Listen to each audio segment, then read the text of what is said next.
السلام عليكم ورحمة الله وبركاته. إن الحمد لله نحمده ونستعينه ونستغفره ونعوذ بالله من شرور أنفسنا وسيئات أعمالنا. من يهده الله فلا مضل له ومن يضلله فلا هادي له، وأشهد أن لا إله إلا الله وحده لا شريك له، وأشهد أن محمدا عبده ورسوله. أما بعد، فأعوذ بالله من الشيطان الرجيم. محمد رسول الله والذين معه أشداء على الكفار رحماء بينهم تراهم ركعا سجدا يبتغون فضلا من الله ورضوانا. رب اشرح لي صدري ويسر لي أمري واحلل عقدة من لساني يفقهوا قولي. رب زدني علما رب زدني علما. اللهم إني أسألك علما نافعا ورزقا طيبا وعملا متقبلا. সম্মানিত আজকে সভাপতি মহাশয় ও আমার সামনে উপস্থিত দিন দরদি ভাই সকল,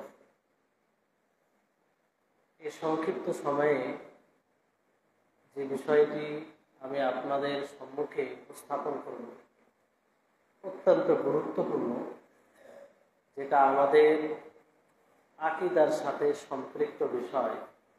ফলে আপনাদের সকলকে অনুরোধ করব, যতক্ষণ আলোচনা হবে একটু মনোযোগ দিয়ে শোনার চেষ্টা করবেন। ইনশাআল্লাহ এতে আপনি লাভবান হবেন। বিষয় হচ্ছে সাহাবায়ে কেরাম রাসূলুল্লাহ আলাইহিম আজমাইনকে গালি দেওয়া,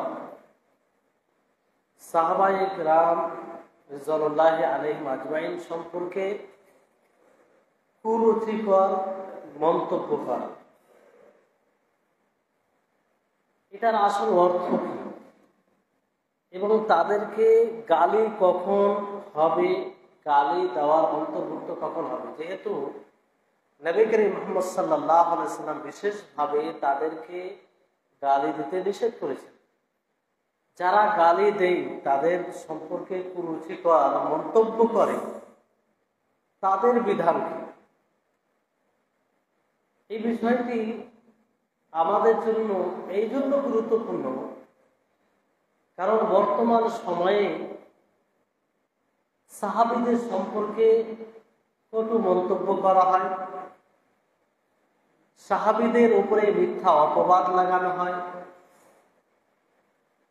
সাহাবীদেরকে দোষারোপ করা হয়, তাদের মাঝে যে কিছু বিবাদিত বিষয় রয়েছে সেগুলোকে কেন্দ্র করে তাদেরকে গুনাহগার, তাদেরকে অন্যায়কারী বলে মানুষের সামনে উপস্থাপন করা হয়। অথচ সেই দলের শ্রেষ্ঠত্বের, সেই দলের ভালো হওয়ার সাক্ষী আল্লাহ তাবারক ওয়া তাআলা এবং তার রাসূল নিজেই দিয়েছেন। কোরআনে একাধিক আয়াত রয়েছে, বরং কোরআনে বেশিরভাগ আয়াত তাদের প্রশংসায়, তাদের ঈমানের কথা। যেই সাহাবী আমাদের প্রেরণা, যেই সাহাবী হক ও বাতিলের মানদণ্ড, যেই সাহাবীদের মাধ্যমে আমরা সহজেই এই ইসলামকে পেয়েছি, যেই সাহাবীর কারণে আমরা পৃথিবীর সর্বশ্রেষ্ঠ নেয়ামত দ্বীন ইসলাম পেয়েছি, যার জন্য না আমাদেরকে পরিবার হারাতে হয়েছে, না নিজের আত্মীয় স্বজনকে হারাতে হয়েছে, না নিজের সন্তানদেরকে আমরা এতিম বানিয়েছি, না আমরা নিজের স্ত্রীদেরকে বেওয়া বানিয়েছি, না আমরা নিজের জন্মভূমি ত্যাগ করেছি। অতি সহজে আমরা সেই ইসলামকে পেয়েছি। কিন্তু এই ইসলাম, যে ইসলামকে ভিত্তি করে আমরা নিজেকে মুসলিম বলি, যে ইসলামকে বাস্তবায়ন করে আল্লাহর কাছে জান্নাতের আশা করি, সেই ইসলাম আমাদের নিকটে কিভাবে পৌঁছেছে, এই দিক দিয়ে যদি আমরা সাহাবীদের জীবনী দেখি, তো ওনারা নিজের পরিবার ত্যাগ করেছেন, নিজের স্ত্রীকে ত্যাগ করেছেন, নিজের জন্মভূমি ত্যাগ করেছেন, নিজের আত্মীয় স্বজনের সাথে যুদ্ধ করেছেন, চাচা ভাতিজার সাথে যুদ্ধ করেছেন। এই ইসলামকে রক্ষার্থে তারা হিজরত করেছে, নিজের জন্মভূমি ত্যাগ করেছে, নিজের হালাল অর্জিত মালকে পর্যন্ত তিনারা নিয়ে যেতে পারেননি শুধুমাত্র ইসলামের জন্য। আর আজকে বর্তমান সময়ে আমাদের মাঝে এক শ্রেণীর লোক সেই সাহাবীদেরকে দোষারোপ করে, সেই সাহাবীদেরকে গালি দেয়, আর আমরা সেগুলো শুনি, সমর্থন করি, একটুও ব্যথিত হই না। এটার মৌলিক কারণ হচ্ছে আমরা জানি না যে সাহাবীদের এই ইসলামে অবস্থান কি, সাহাবীদের এই ইসলাম প্রচার প্রসারে ভূমিকা কি ছিল, এবং সাহাবীদের কত বড় ইহসান আমাদের উপরে, এই বিষয়টি আমরা বুঝি। তা না হলে আমাদের ঈমানী চেতনা, আমাদের ধর্মীয় আবেগ কি করে সমর্থন করতে পারে সাহাবীদের বিরুদ্ধে কথা? কি করে এমন লেখনী আমরা পড়তে পারি যে লেখনীতে তাদের সম্মানকে নিচু করা হয়? কি করে আমরা তাদের সাথে সম্পর্ক রাখতে পারি যারা সাহাবীদের দুশমন, সাহাবীদের শত্রু, সাহাবীদেরকে গালি দেয়, তাদের সাথে তারা বন্ধুত্ব করে, তাদেরকে তারা কল্যাণকামী মনে করে? সম্মানিত উপস্থিতিগণ, এই জন্য আমাদের জরুরি যে সাহাবীদেরকে গালি দেওয়া এটা ইসলামে কত ভয়ঙ্কর অপরাধ, এবং সাহাবীদের অবস্থান কি। অসংখ্য আয়াত রয়েছে তাদের ফজিলতে, তাদের আল্লাহ তাবারক ওয়া তাআলা প্রশংসা করেছেন। যদি শুধু কোরআনে আয়াতগুলো আপনাদের সামনে উপস্থাপন করা হয়, তাহলে এইরকম হয়তো 2 ঘন্টার বক্তব্য প্রয়োজন আছে। এত প্রশংসা করেছেন আল্লাহ তাআলা যে সাহাবীদের জীবনীকে আমরা এক কথাই বলতে পারি যে হক ও বাতিলের, হকের মানদণ্ড। আমরা ইসলামকে সঠিকভাবে বাস্তবায়ন করছি কি করি না? এতগুলো ফিতনার মাঝে, চারদিকে ফিতনা, এই ফিতনার সাগরে আমরা সেই প্রকৃত ইসলামকে বাস্তবায়ন করছি কি করি না, এটা আমরা বুঝতে পারবো সাহাবীদের জীবনের মাধ্যমে। আর আজকে সেই সাহাবীদের ব্যাপারে কটু মন্তব্য করা হয়, সাহাবীদেরকে গালি দেওয়া হয়। সম্মানিত উপস্থিতিগণ, মানে আমরা জানি যে এই বিষয়টি আসলে কি, সাহাবীদেরকে গালি, অনেক বিষয় রয়েছে এর সাথে সম্পৃক্ত, সেগুলো জানা জরুরি। সাহাবী তাদেরকে গালি দেওয়া, যেমন সাব্বু সাহাবা, যেমন নবী করিম মুহাম্মদ সাল্লাল্লাহু আলাইহি ওয়াসাল্লাম তিনি বলেন, লা তাসুব্বু আসহাবি, যে তোমরা আমার সাহাবীদেরকে গালি দিও না। এই গালি দিও না বলতে কি বোঝায়? এর অর্থ কি? এর অর্থ, শাব্দিক অর্থ হচ্ছে কাউকে মন্দ কথা বলা, কিংবা শাব্দিক অর্থ অনেক যারা এই বিষয়ে পারদর্শী তারা বলেছেন যে একটা সব মানে কেটে দেওয়া, কোনো জিনিসকে কেটে দেওয়া। আবার অনেকেই বলেছেন যে এটা সাব্বা, এটা বলা হয় লজ্জার স্থানকে। তো যদি আমরা শাব্দিক অর্থ কেটে দেওয়া এটাকে মেনে নিই, তাহলে এর অর্থ দাঁড়াবে যে যাকে, যে ব্যক্তিকে সর্বপ্রকারে কল্যাণ ও ফজিলত থেকে বিচ্ছিন্ন করে দেওয়া হয়, যে কথা বলে, যে মন্তব্য করে কল্যাণ এবং ফজিলত থেকে বিচ্ছিন্ন করে দেওয়া হয়, তাকে বলা হয় সাব, গালি। আর যদি লজ্জা স্থানের অর্থে নেওয়া হয়, তাহলে কারো ব্যাপারে এমন কথা বলা যে কথা মূলত গোপনে রাখা দরকার, যে কথা বলে সম্মান হানি হয়, এই হচ্ছে এটার অর্থ। তারপরে আপনার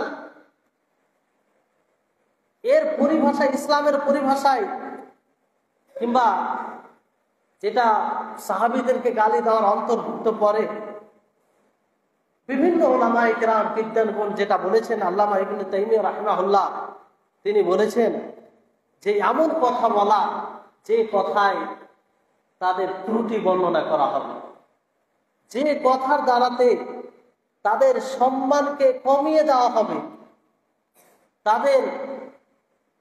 তাদেরকে মুজরিম করে উপস্থাপন করা হবে, এটাই হচ্ছে গালি। এমন কোন কথা বলা যে কথা তাদের সম্মানকে কম করবে, তাদেরকে ছোট করবে, সেটাই গালির অন্তর্ভুক্ত। তাহলে আমাদেরকে ভেবে নিতে হবে যে আমরা সাহাবীদের সম্পর্কে যাই কথা বলি না কেন, সেই কথা যেন তাদের সম্মানকে কম না করে, তাদেরকে ছোট না করা হয়। যাদের সামনে এই কথা বলা হবে তারা যেন সাহাবীদের মর্যাদা, তাদের নিকটে সাহাবীদের মর্যাদা না কম হয় কিংবা মর্যাদা কম মনে না করে। তারপরে অনেকে এইভাবে বলেছেন যে সাহাবীদেরকে গালি দেওয়া মানে সাহাবীদের উপরে লাল টান করা, সাহাবীদেরকে ছোট করা, তাদের নেই পরায়ণতায় ত্রুটি মনে করা, তাদের দ্বীনের ত্রুটি বের করা এবং যে কোনো প্রকারের ত্রুটি বের করা। আর আল্লাহ তাবারক ওয়া তাআলা তাদের যে বিবরণ দিয়েছেন, তাদের যে গুণ বর্ণনা করেছেন, সেই গুণে কোনো কমি করা, সেটাকে কমিয়ে দেওয়া, এটা হচ্ছে গালি। এগুলো সব গালির মধ্যে আসে। আর এই সবগুলো ভয়ঙ্কর বিষয়, আমার আপনার ঈমানকে হরণ করতে পারে। আমার আপনার যে ইসলাম, যার ভিত্তিতে আমরা আল্লাহর নিকটে বড়ই আশা করে আছি, সেটাকে নষ্ট করে দিতে পারে। ফলে এই ব্যাপারে আমাদেরকে সচেতন হতে হবে। এবার আসুন যে এই গালি যারা দেয় তাদের বিধান কি। সকল ওলামাগণ, সকল উম্মত, যতগুলো বিদ্বান রয়েছে, সকলে এই কথার উপরে সম্মতি দিয়েছেন কি এই গালি দেওয়া এটা হারাম, এটা হারাম। ইসলামে এর কোন প্রকারের সুযোগ নেই। আর এর অনেক দলিল রয়েছে। নবী করিম মুহাম্মদ সাল্লাল্লাহু আলাইহি ওয়াসাল্লাম তিনি বলেন, লা তাসুব্বু আসহাবি, যে তোমরা আমার সাহাবীদেরকে গালি দিও না। স্পষ্ট ভাষায় নবী সাল্লাল্লাহু আলাইহি ওয়াসাল্লাম বলেন যে লা তাসুব্বু আসহাবি, যে তোমরা আমার সাহাবীদেরকে গালি দিও না। তারপরে নবী করিম মুহাম্মদ সাল্লাল্লাহু আলাইহি ওয়াসাল্লাম তিনি বলেন, ফালাউ আন্না আহাদাকুম আনফাকা মিথলা উহুদিন যাহাবান মা বালাগা মুদ্দা আহাদিহিম ওয়ালা নাসিফা, যে তোমাদের মধ্যে কোনো ব্যক্তি যদি উহুদ পাহাড় সমতুল্য স্বর্ণ খরচ করে দেয় আল্লাহর পথে।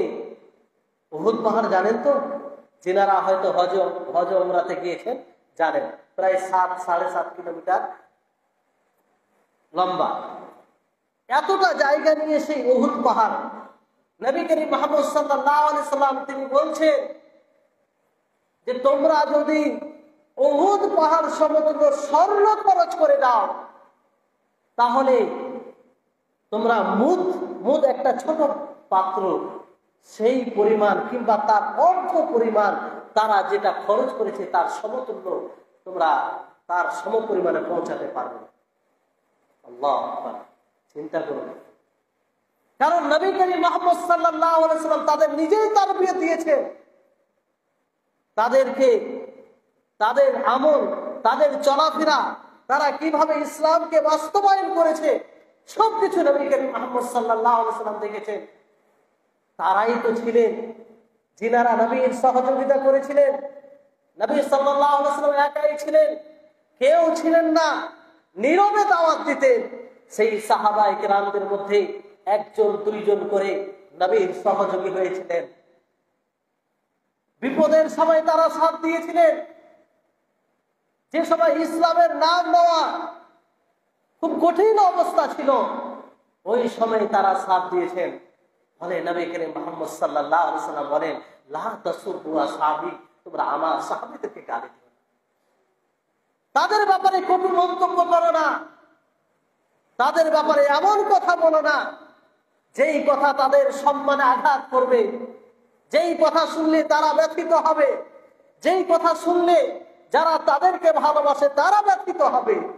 সম্মানিত উপস্থিতিগণ, ইমাম কুরতুবী রাহিমাহুল্লাহ তিনি বলেন, লা খিলাফা ফি উজুবি ইহতিরামিহিম ওয়া তাহরিমি সাববিহিম, যে এতে কোনো দ্বিমত নেই যে তাদের সম্মান করতে হবে, তাদের মর্যাদা অব্যাহত রাখতে হবে এবং তাদেরকে গালি দেওয়া, তাদের ব্যাপারে কটু মন্তব্য করা, এটা হারাম, এটা হারাম। আরো উলামাগণ বলেন, ইবনে হুবাইরা রাহিমাহুল্লাহ তিনি এই হাদিসের লা তাসুব্বু আসহাবি হাদিসের ব্যাখ্যা করতে গিয়ে বলেন যে এই হাদিস এই কথার উপরে প্রতীয়মান যে কোনো প্রকার কোনো ভাবেই সাহাবীদেরকে কষ্ট দেওয়া যাবে না, কোনোভাবেই তাদের উপরে অপবাদ লাগানো যাবে না, কোনোভাবেই তাদের উপরে কটু মন্তব্য করা যাবে না। সম্মানিত উপস্থিতিগণ, তাহলে চিন্তা করুন, অনুরূপভাবে জাকারিয়া আল আনসারী রাহিমাহুল্লাহ তিনি বলেন, লা তাসুব্বু আসহাবি, অর্থাৎ তাদের মাঝে যে যুদ্ধ হয়েছে আপনারা শুনেছেন, জেনেছেন যে সাহাবীদের মাঝেও কিছু না চেয়েও যুদ্ধ হয়ে গেছে। সেই যুদ্ধে অনেক ক্ষয়ক্ষতি হয়েছে, মুসলিমদের সাহাবাদের মধ্যে অনেকেই মারা গিয়েছেন। এই বিষয়গুলোকে কেন্দ্র করে নিয়ে আমরা তাদেরকে দোষারোপ করতে পারি না, কারণ তিনারা মুজতাহিদ ছিলেন, তিনারা ইজতিহাদ করেছিলেন, সকলে নিজেকে নিজের জায়গায় সঠিক ভেবেছিলেন, আর বিপক্ষে যারা বিপরীতে ছিলেন তাদেরকে বাগী ভেবেছিলেন, অন্যায়কারী ভেবেছিলেন। ফলে এই লড়াইটা হয়েছিল, কিন্তু সকলে নিজে নিজের জায়গায় ইজতিহাদ করেছিলেন। আর মনে রাখবেন, যারা ইজতিহাদ করে অর্থাৎ কোরআন ও হাদিসের দলিলের ভিত্তিতে কাজ করতে গিয়ে যদি ভুল করে তাহলে সেই এক নেকির অধিকারী হয়, আর যদি সঠিক থাকে তাহলে 2 নেকির অধিকারী হয়। এই জন্য সাহাবায়ে কেরামকে কোনোভাবেই দোষারোপ করা যাবে না, কোনোভাবেই তাদেরকে গুনাহগার মনে করা যাবে না। সম্মানিত উপস্থিতিগণ, তারপরে ইমাম তিবি রাহিমাহুল্লাহ তিনি বলেন যে ওয়া'লাম আন্না কুল্লা মা ক্বালাহু সাহাবাতু ফাহুয়া হারামুন ওয়া হুয়া মিন আ'যামিল ফাওয়াহিশ, যে সাহাবীদের সম্পর্কে যে কোনো কথা বলা যেটা তাদের সম্মানের বিপরীতে যাবে সেটা হারাম, আর এটা অশ্লীল ফাহশ কর্মের চেয়েও বেশি এটা হারাম। সম্মানিত উপস্থিতিগণ, তাহলে এই হচ্ছে বিষয়। এবার আসুন, যেটা গুরুত্বপূর্ণ বিষয় আর খুব মনোযোগ দিয়ে শুনতে হবে আপনাদেরকে, সাহাবীদেরকে গালি দেওয়া, সাহাবীদের ব্যাপারে কটু মন্তব্য করা সবগুলো এক নয়, তার স্তর রয়েছে এবং সেই স্তর অনুযায়ী তাদের উপরে হুকুম বিধান লাগু হবে। অনেকেই যারা সাহাবীদেরকে গালি দেয় তারা কাফির হয়ে যায়, আবার অনেকেই কাফির হয় না কিন্তু ফাসিক হয়ে যায়, গুনাহগার হয়, বড় পাপী হয়। তা আসুন আমরা জানি সেগুলো কি। তার মধ্যে প্রথম হচ্ছে যে যারা মনে করে যে সাহাবীদেরকে গালি দেওয়া জায়েজ, তাদের ব্যাপারে কটু মন্তব্য করা যাবে, তাদেরকে গালি দেওয়া যাবে, তাহলে এই ধরনের মানুষ কাফির, তারা ইসলামে থাকবে না, তারা ইসলাম থেকে বের হয়ে যাবে। কারণ আল্লাহ তাবারক ওয়া তাআলা যেটাকে হারাম করেছেন সেটাকে তারা হালাল মনে করেছে। নবী করিম মুহাম্মদ সাল্লাল্লাহু আলাইহি ওয়াসাল্লাম নিষেধ করেছেন, তার মানে আল্লাহ তাআলা নিষেধ করেছেন।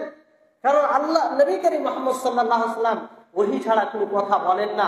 নবী সাল্লাল্লাহু আলাইহি ওয়াসাল্লাম তিনি বলেন, লা তাসুব্বু আসহাবি, যে তোমরা আমার সাহাবীদেরকে গালি দিও। অথচ আমাদের সমাজে কিছু মানুষ আছে, এক শ্রেণীর মানুষ আছে, তারা সাহাবীদের ব্যাপারে কটু মন্তব্য করা, সাহাবীদেরকে দোষারোপ করা, সাহাবীদেরকে গালি দেওয়া তারা হালাল মনে করে, জায়েজ মনে করে। মনে রাখবেন, এদের ইসলামের সাথে কোনো সম্পর্ক নেই, এদের নবীর সাথে কোনো সম্পর্ক নেই, এদের কোরআনের সাথে কোনো সম্পর্ক নেই। তো আপনার কেন তাদের সাথে সম্পর্ক হবে? আপনাকে জানা উচিত যে তাদের অবস্থান কোথায় এই ইসলামে। অতএব এদের থেকে সাবধান থাকুন। সম্মানিত উপস্থিতিগণ, তারপরে দ্বিতীয় প্রকার হচ্ছে যে যারা সাহাবীদেরকে গালি দেয়, গালি দেওয়ার সাথে সাথে এই আকীদা পোষণ করে যে আলী রাদিয়াল্লাহু তাআলা আনহু মাবুদ। অনেকে আছে শিয়া গোষ্ঠীর মধ্যে, রাফিজি যেটা কট্টর শিয়া, তাদের মাঝে এরকম ধারণা রাখে যে আলী রাদিয়াল্লাহু তাআলা আনহু নাউজুবিল্লাহ মাবুদ, ইবাদতের উপযুক্ত। তাদের মাঝে অনেকে আকীদা রাখে যে আলী রাদিয়াল্লাহু তাআলা আনহু তিনি হচ্ছেন বেলায়েতের হকদার, আর কেউ নয়। আর তেনাকে বেলায়েত মানে খলিফা থেকে দূরে সরানো হয়েছে। এইভাবে যারা আকীদা পোষণ করে তারাও কাফের, তাদেরও ইসলামের সাথে কোনো সম্পর্ক নেই। তাহলে চিন্তা করুন যে আজকে আমরা না জেনে না বুঝে তাদের সমর্থন করি, তাদেরকে আমরা উৎসাহ প্রদান করি, তাদেরকে আমরা নিজের জন্য কল্যাণকামী মনে করি। যারা মুসলিমই নয়, কোরআন ও হাদিসের দলিল অনুযায়ী তারা ইসলাম থেকে বেরিয়ে গেছে, অথচ আমরা তাদের ব্যাপারে সুধারণা রাখি, তাদেরকে আমাদের জন্য, উম্মতের জন্য কল্যাণকামী মনে করি। তৃতীয় প্রকারের লোক হচ্ছে যে সাহাবীদেরকে গালি দেয়, সাথে সাথে সাহাবীদের সম্পর্কে তাদের ধারণা যে সমস্ত সাহাবী কাফের। হাতে গোনা কয়েকটা সাহাবীকে তারা মুসলিম মনে করে, সমস্ত সাহাবীকে কাফের মনে করে। চিন্তা করুন তাদের ঈমান কোথায়, তাদের আকীদা কোথায়, কোরআন ও হাদিস থেকে তারা কত দূরে রয়েছে। যে সাহাবীদের মাধ্যমে আমরা ইসলামকে পেয়েছি, যে সাহাবীদের মাধ্যমে আমরা সেই জান্নাতি পথকে পেয়েছি, যে সাহাবীদের মাধ্যমে আমরা নবীর প্রকৃত অনুসরণকারী হওয়ার সুযোগ পেয়েছি, সেই সাহাবীদেরকে কাফের মনে করে। চিন্তা করুন, যেই সাহাবারা হচ্ছে ইসলামের তর্জমান, ইসলামকে বাস্তবায়নকারী, প্রকৃত ইসলাম যদি বাস্তবায়ন করে থাকে তাহলে সেই সাহাবীদের জামাত, যেই সাহাবীদের ঈমানকে মানদণ্ড করেছেন আল্লাহ তাআলা বলেছেন তোমরা যদি ঈমান নিয়ে আসো তাহলে সেই সাহাবীদের মতো ঈমান নিয়ে আসো। সম্মানিত উপস্থিতিগণ, আর সেই সাহাবীদেরকে তারা কাফের মনে করে, তারা মনে করে মুরতাদ হয়ে গেছে। তাহলে এই শ্রেণীর লোকের ইসলামের সাথে কোনো সম্পর্ক নেই, তারা কাফের, স্পষ্ট ভাবে বলা যায়।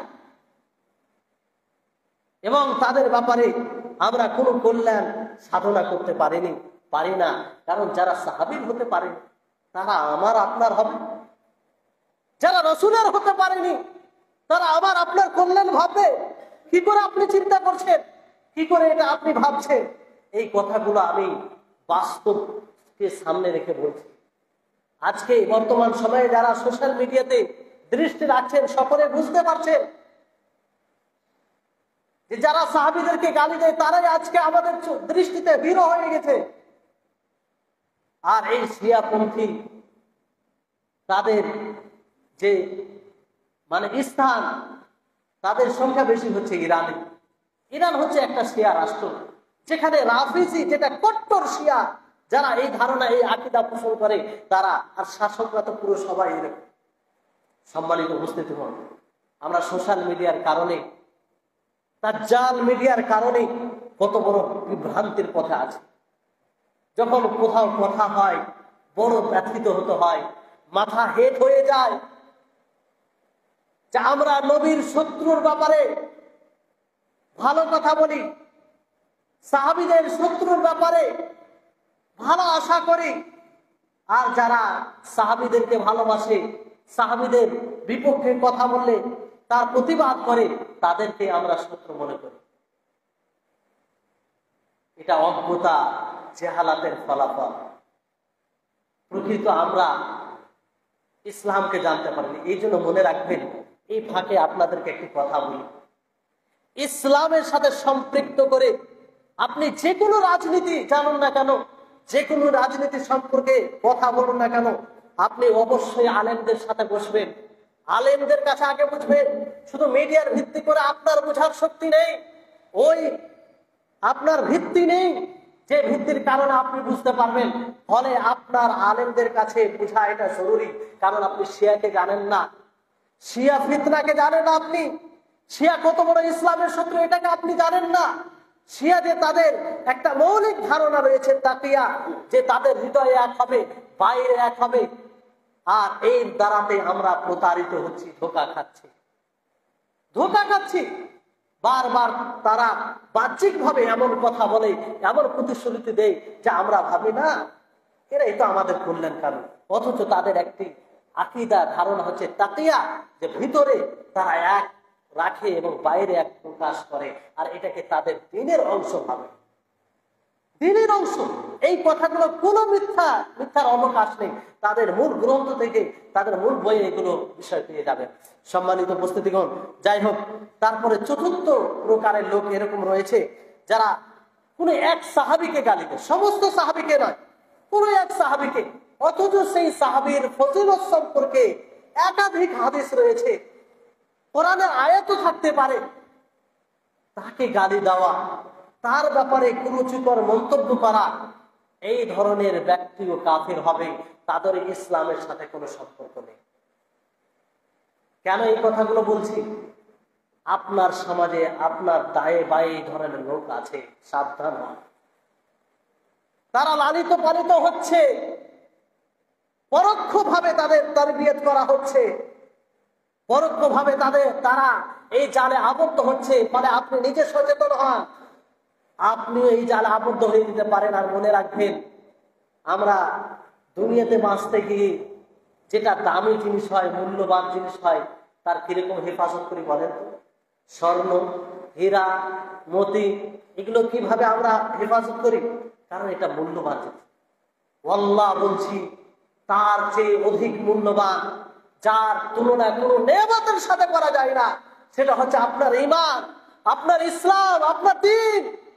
এই ব্যাপারে আপনাকে সচেতন হতে হবে, তার হেফাজত করতে হবে। জানতে অজান্তে আপনার বন্ধু আপনার ঈমানকে নষ্ট করতে পারে, আপনার প্রতিবেশী ঈমানকে নষ্ট করতে পারে। এই জন্য সদা সর্বদা আপনি এই ব্যাপারে সচেতন থাকবেন এবং আলেমদের সংস্পর্শে থাকবেন। আলেম বলতে যখনই আলেম ভাষাটা বলি, তখন বুঝবেন যে যারা প্রকৃত নির্ভরযোগ্য উলামায়ে কেরাম, তাদের সংস্পর্শে থাকবেন। তাহলে এই সব ফিতনা থেকে আপনি বেঁচে থাকবেন। সম্মানিত উপস্থিতিগণ, যেমন আবু বকর রাদিয়াল্লাহু তাআলা আনহু, ওমর রাদিয়াল্লাহু তাআলা আনহু, উসমান রাদিয়াল্লাহু তাআলা আনহু, কোন এক সাহাবীর ব্যাপারে কটু মন্তব্য করা, কোন এক সাহাবীকে দোষারোপ করা, কোন এক সাহাবীকে গালি দেওয়া, এটাও কুফর। এবং যে ব্যক্তি এইরকম ভাবে গালি দেয়, সে কাফের হয়ে যাবে। আজকে আমাদের সমাজে পরোক্ষভাবে আছে, দেখবেন যে শিয়ারা আবু বকরকে গালি দেয়, ওমরকে গালি দেয়, উসমানকে গালি দেয়। এদের যা আকীদা ধারণা, আর তাদেরই প্রেমী আমাদের সমাজে আছে। তারা বলে যে না, তারা তো ঠিক কথা বলছে। আর সাহাবীদেরকে তো আমির মুআবিয়া রাদিয়াল্লাহু তাআলা আনহু, যার ফজিলত এত রয়েছে, যিনি কাতিবিনে ওহী, যিনি ওহী লিখেছেন, যিনার ফজিলত সম্পর্কে একাধিক হাদিস রয়েছে, তাকে কাঠগড়ায় দাঁড়ায়, তাকে দোষারোপ করে, তার ব্যাপারে কথা বলে, উনাকে এমন ভাবে মানুষের সামনে উপস্থাপন করে যে তিনি একজন মুজরিম, ক্রিমিনাল, অথচ তিনি একজন প্রখ্যাত সাহাবী ছিলেন। এইরকম যদি কোনো ব্যক্তি করে তাহলে তার ইসলামের সাথে কোনো সম্পর্ক থাকবে না। কারণ সে কোন সাহাবীর ব্যাপারে, এই ধরনের সাহাবীর ব্যাপারে মন্তব্য করা মানে সে কোরআনকে মিথ্যা মনে করছে, হাদিসকে মিথ্যা মনে করছে। কারণ কোরআনের সার্বিকভাবে আল্লাহ তাআলা বলেছেন যে রাদিয়াল্লাহু আনহু ওয়া রাদু আন, যে আল্লাহ তাআলা তাদের প্রতি সন্তুষ্ট এবং তারা আল্লাহর প্রতি সন্তুষ্ট। তো বলেন এই আয়াতের কি মিথ্যা প্রতিপন্ন করা হয় না? আল্লাহ তাআলা যদি সন্তুষ্ট থাকে তো আমি আপনি কে তাদের উপরে কথা বলবো? আল্লাহ তাআলা যদি এই ঘোষণা দিয়ে থাকেন, আল্লাহ তাআলা অন্তর্যামী, তিনি তো জানেন যে কোন সাহাবী কত গুনাহগার, কোন সাহাবী কত নেকি করেছে, কোন সাহাবীর অন্তরে কি রয়েছে, তিনি সবকিছু জানার সত্ত্বেও তিনি এই ঘোষণা দেন রাদিয়াল্লাহু আনহু ওয়া রাদু আন, যে আল্লাহ তাআলা তাদের প্রতি সন্তুষ্ট এবং তারা আল্লাহর প্রতি সন্তুষ্ট। এই ভাষাটা, এই বাক্যটা শুনতে আপনাদেরকে অতি সহজ মনে হচ্ছে,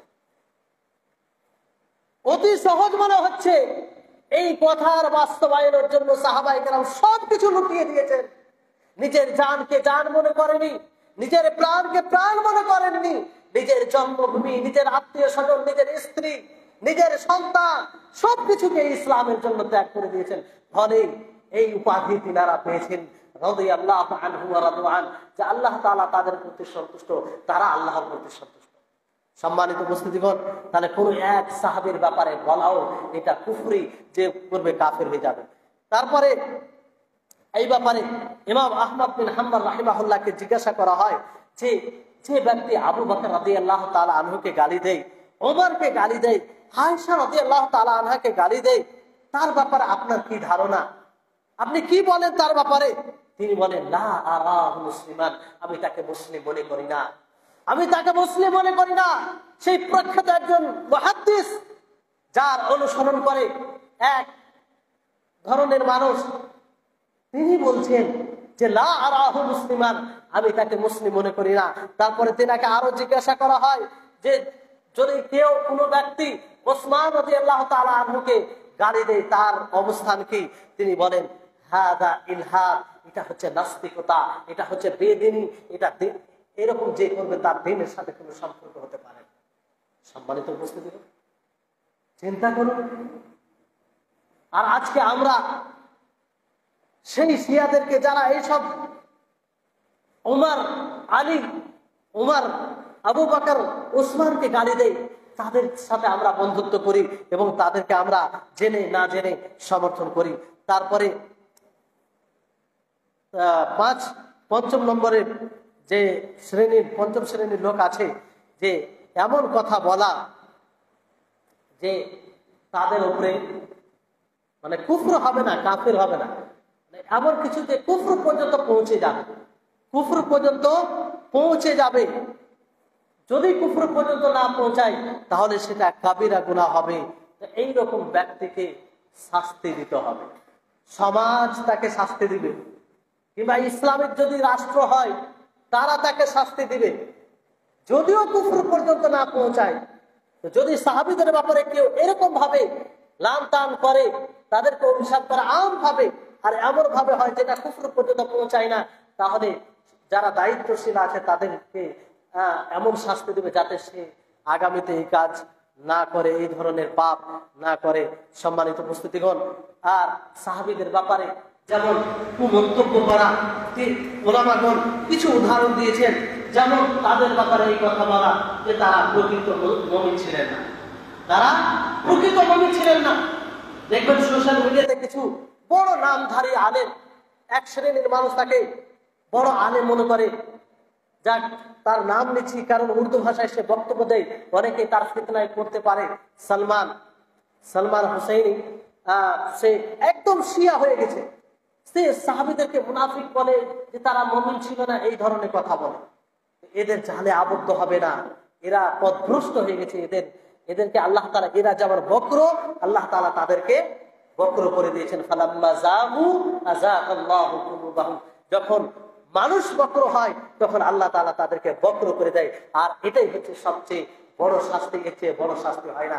কারণ মানুষ, আল্লাহ তাআলা যাকে বক্র করে দেবেন সে হেদায়েতের পথে থাকবে না, আর হেদায়েতের পথে না থেকে যখন মারা যাবে তার ঠিকানা হবে জাহান্নাম। তাহলে এর চেয়ে বড় শাস্তি আর কি হতে পারে? সম্মানিত উপস্থিতিগণ, তারপরে এরকম বলা যে অমুক সাহাবী তার মধ্যে নেফাক ছিল, কিংবা কোন সাহাবীর ব্যাপারে বলা যে অমুক সাহাবীর মধ্যে কম জ্ঞান ছিল, সে মানে জ্ঞান নেই, এরকম ভাবে মানে তুচ্ছ তাচ্ছিল্য করে বলা। তারপরে দিয়ানতের দিনদারিতার অভাব ছিল তাদের মধ্যে, এরকম কথা বলা। কিংবা তারা মেয়েদের প্রতি আসক্ত ছিল, এই ধরনের কথা বলা। কিংবা তারা পদলোভী ছিল, এই ধরনের কথা। এগুলো সব গালি গালির মধ্যে পড়ে যাবে। তারপরে বলা যে তারা দুনিয়াদার ছিল, তারা দুনিয়ার পিছনে ছুটে যেত, কিংবা এই ধরনের এইরকম কুরুচিকর মন্তব্য করা। এইগুলো যদিও কুফর পর্যন্ত না পৌঁছায় আমভাবে বলতে গিয়ে, কিন্তু এটা অনেক সময় কুফর পর্যন্ত মানে তার ইসলাম নষ্ট হয়ে যায়। আর ইসলাম নষ্ট না হলেও সেটা কাবিরা গুনার মধ্যে পড়ে। এই হচ্ছে বিষয়। তারপরে আরেক শ্রেণীর লোক আছে যে আরেক ধরনের কথা সাহাবীদের ব্যাপারে বলা, যে যেটার ব্যাপারে উলামা দ্বিমত করেছেন, সাহাবা মানে বিদ্বানগণ দ্বিমত করেছেন যে তারা কাফির হবে না কাফির হবে না। তো এবার চিন্তা করুন, এই মানে এগুলো বলার কারণ হচ্ছে এটাই, যাতে আমরা সাহাবীদের ব্যাপারে যখনই কথা বলবো চিন্তা করে কথা বলবো, এগুলোর মধ্যে যাতে আমরা না পড়ে যাই, অজান্তে যেন আমাদের ঈমান নষ্ট না হয়ে যায়। কারণ এটা সবচেয়ে মূল্যবান বিষয় আমাদের। সম্মানিত উপস্থিতিগণ, এবার আসুন আরেকটি যেটা বিষয় আপনাদেরকে বলি, যে বিষয়কে কেন্দ্র করে মানুষকে বিভ্রান্ত করার চেষ্টা করে কিংবা মানুষের হৃদয়ে সাহাবীদের ব্যাপারে ঘৃণা সৃষ্টি করার প্রচেষ্টা করে, সেটা হচ্ছে যে সাহাবীদের ব্যাপারে কিছু ঝগড়া বিবাদ হয়েছিল সেটাকে কেন্দ্র করে। তো সেই ব্যাপারে আমাদের কি ধারণা থাকবে, সেই ব্যাপারে আহলুস সুন্নাহ ওয়াল জামাআহ অর্থাৎ সালাফি ওলামাদের অবস্থান কি, তিনারা কি বলেছেন, সেটা আমাদের জানতে হবে এবং সেই অনুপাতে আমাদেরকে চলতে হবে, সেই অনুপাতে আমাদেরকে কথা বলতে হবে। এই ব্যাপারে ফাতুল বারীতে এটা নকল করা হয়েছে। তিনি বলেন যে আহলুস সুন্নাহ ওয়াল জামাআহ সকলে এই কথার উপরে সম্মতি দিয়েছেন যে কোন সাহাবীদের ব্যাপারে কটু মন্তব্য করা যাবে না। তাদের মাঝে যা কিছু হয়েছে সে জিনিসগুলোকে কেন্দ্র করে তাদের মাঝে যে বিবাদিত বিষয় ঘটেছিল, যেমন আমির মুআবিয়া রাদিয়াল্লাহু তাআলা আনহু, আলী রাদিয়াল্লাহু তাআলা আনহু মাঝে যুদ্ধ হয়েছিল কি হয়নি? বড় যুদ্ধ হয়েছিল, বড় ক্ষতি হয়েছিল। সেই যুদ্ধে আয়েশা রাদিয়াল্লাহু তাআলা আনহা তিনিও ছিলেন, আলী রাদিয়াল্লাহু তাআলা আনহু চতুর্থ খলিফা, মুআবিয়া রাদিয়াল্লাহু তাআলা আনহু এক অপরের বিপরীতে ছিলেন। তো এইগুলো বিষয়কে কেন্দ্র করে আমরা কোনো কিছু মন্তব্য করতে পারি না, যদিও আমরা জানতে পারি যে অমুক সাহাবী হকের উপরে ছিলেন, তারপর আমরা মন্তব্য করতে পারি না। এই কারণে যে তিনারা আসলে এই সব যুদ্ধগুলো ইচ্ছাকৃত ভাবে করেননি, কিংবা ওনাদের দ্বারাতে যে এটা হয়েছে সেটা ইজতিহাদের মাধ্যমে হয়েছে। ইজতিহাদ মানে বিষয়টি বুঝুন, ইজতিহাদ বলা হয় যে যখন কোনো বিষয় মানে দ্বিধাদ্বন্দ্বে পড়ে যায়, কোনো বিষয় আছে দ্বিধাদ্বন্দ্বে পড়ে গেছে, তো যারা কোরআন হাদিসের জ্ঞানী, যারা পণ্ডিত, যাদের গভীর জ্ঞান আছে, তারা কোরআন হাদিসের নিরিখে সেটা দেখে যে কোনটা করলে সঠিক হবে আর কোনটা করলে বেঠিক হবে কোরআন হাদিসের আদলে। তো এই কোরআন হাদিসকে সামনে রেখে করতে গিয়ে যেটা করে সেটাকে ইজতিহাদ বলা হয়। সেটা কি বলা হয়? ইজতিহাদ বলা হয়। এটা করতে গিয়ে যদি সঠিক করে তাহলে কত নেকির অধিকারী হবে? 2 নেকির অধিকারী হবে। আর যদি ভুল হয়ে যায় তাহলে 1 নেকির অধিকারী হবে। তা আলী রাদিয়াল্লাহু তাআলা আনহু বলেন, মুআবিয়া রাদিয়াল্লাহু তাআলা আনহু বলেন, সকলেই প্রখ্যাত সাহাবী ছিলেন। তাহলে সমস্ত সাহাবা নিজের নিজের জায়গায় ইজতিহাদ করেছিলেন, ইজতিহাদ করেছিলেন। প্রত্যেকেই বিপক্ষকে মুজরিম মনে করেছিলেন, বাগী মনে করেছিলেন। তিনারা ওই জায়গা থেকে মনে করেছিলেন যে না, এর বিরুদ্ধে লড়াই করতে হবে, প্রতিবাদ করতে হবে। আর এর মাঝে এক তৃতীয় দলের ভূমিকা রয়েছে যে তারা লাগান ভিড়ান করতো, এর কথা ওকে যে বলতো, ওর কথা একে যে বলতো। যারা খাওয়ারিজ টাইপের লোক ছিল তারা, এটা তাদের বড় ভূমিকা ছিল। এটা যাকে এগুলো বিষয় এর প্রেক্ষাপট যদি তুলে ধরা হয় তা আপনারা খুব সহজে বিষয়টি বুঝতে পারবেন। আর অবশ্যই এগুলো আলোচনা হওয়া দরকার। তো এই হচ্ছে বিষয়। তো এগুলোর ব্যাপার আমরা কিছু মন্তব্য করব না। কেন করব না? কারণ তিনারা সকলেই মুজতাহিদ ছিলেন। যারা সঠিকের উপরে ছিলেন তারা অধিক নেকির অধিকারী, 2 নেকির অধিকারী, আর যারা বেঠিক ছিলেন তারাও নেকির অধিকারী। ফলে আমাদের কোনো সুযোগ আছে কথা বলার সুযোগ আছে? নেই, কোনো কথা বলার সুযোগ নেই। সম্মানিত উপস্থিতিগণ, তারপরে আরেকটি উক্তি বলে আমি আমার কথাকে ইতি টানবো। সেটা হচ্ছে যে সাহাবায়ে কেরামদের মধ্যে যতগুলো যুদ্ধ হয়েছে সেই ব্যাপারে ইমাম নববী রাহিমাহুল্লাহ তিনি বলেন যে তাদের ব্যাপারে সুধারণা রাখতে হবে। কি রাখতে হবে? সুধারণা রাখতে হবে। আপনি খারাপ ধারণা রাখতে পারেন না যে তিনারা এত লড়াই করেছেন তার মানে পদলোভী ছিলেন, তার মানে দুনিয়াদার ছিলেন। এগুলো আপনি বলতে পারেন না। আপনি সুধারণা রাখেন। বাস নিরাপত্তার পথ এটাই হচ্ছে নিরাপত্তার পথ, নিজেকে গুনাহ থেকে মুক্ত করার পথ। আর আপনি আগে পিছে জ্ঞান অর্জন না করে কোন সাহাবীর উপরে কটু মন্তব্য করে ফেললেন, এতে আপনি গুনাহগার হলেন। এতে আপনি সাহাবীদের উপরে কথা বললেন, যেই সাহাবীর আপনার প্রত্যেকটা সালে সব আমলে ভূমিকা রয়েছে। সেই সাহাবীদের যদি পরিশ্রম না থাকতো, সেই সাহাবীদের ত্যাগ স্বীকার না থাকতো, আপনি আজকে সালাত আদায় করতে সক্ষম হতেন না, কোন সব আমল করতে সক্ষম হতেন না। এর উপরে আপনি সেই সাহাবীদের উপরে এইরকম কথা বলে ফেলবেন। সম্মানিত উপস্থিতিগণ, তাহলে সাহাবীদের ব্যাপারে সুধারণা রাখবেন এবং এই সব বিষয়ে নিজেকে কথা বলা থেকে বিরত রাখবেন।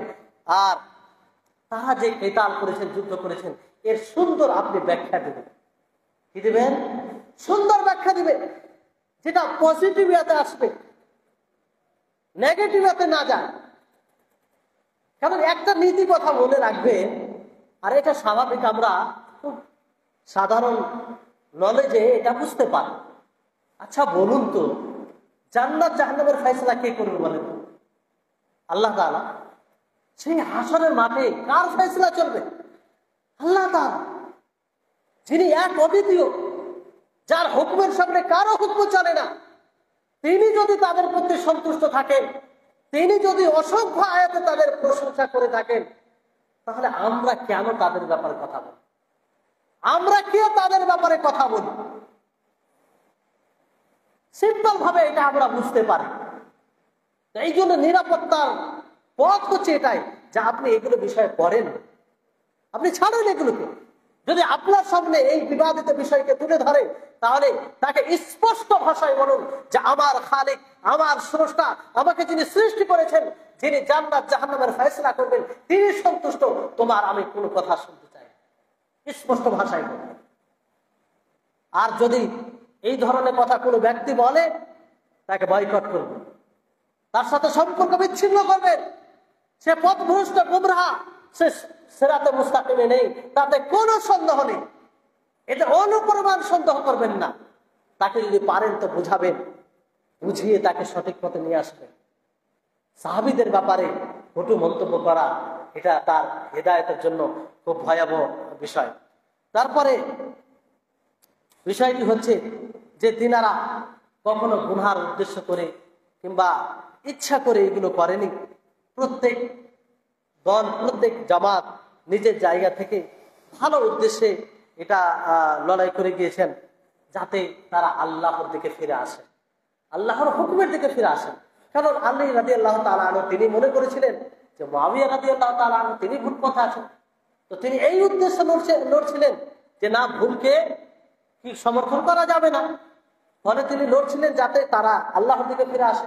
মুআবিয়া রাদিয়াল্লাহু তাআলা আনহু তিনিও এটা মনে করছিলেন যে আলী রাদিয়াল্লাহু তাআলা আনহু তিনি হয়তো ভুল পথে আছেন, এই জন্য তিনি লড়ছিলেন যাতে এই লড়াইয়ের মাধ্যমে হকটা স্পষ্ট হয়, তো সকলেই আল্লাহর পথে ফিরে আসে।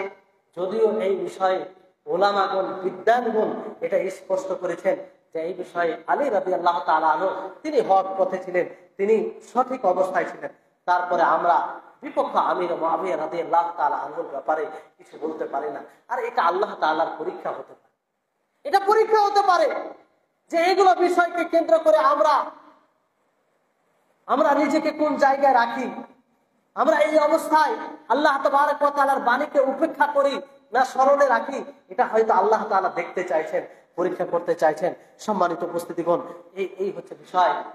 দেখুন, এই বিষয়টি প্রথমেই আপনাদেরকে বলেছি, এটা আকীদার সাথে সম্পৃক্ত।